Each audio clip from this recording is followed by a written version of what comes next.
வணக்கம். நல்ல கண்ணு.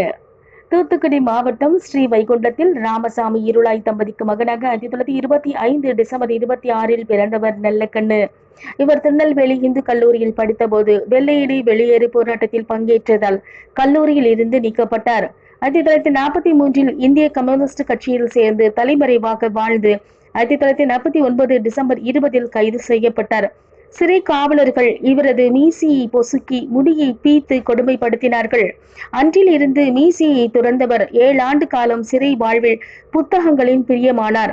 தாழ்த்தப்பட்டவர்கள் கோவில் நுழைவு, பொது இடங்களில் செருப்பு அணிவது உள்ளிட்ட உரிமைகளுக்காக போராடினார். இவரது மாமனார் ஜாதி மோதலில் கொல்லப்பட்டதால் சமூக ஒற்றுமையை வலியுறுத்தலானார்.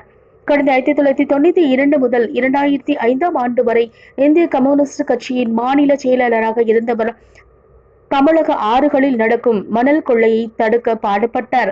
இவரது 80வது பிறந்த நாளுக்கு கட்சி வழங்கிய 1 கோடி ரூபாய் மற்றும் தமிழக அரசு வழங்கிய 10 லட்சம் ரூபாயை கட்சிக்கு திருப்பி அளித்தார். மாற்று கட்சியினர் கூட குறை கூற முடியாத பேருக்கேற்ற நல்ல கண்ணாக வாழ்ந்து கொண்டிருக்கிறார். இவரும் பல்லாண்டு காலம் வாழ வாழ்த்துவோம். நன்றி.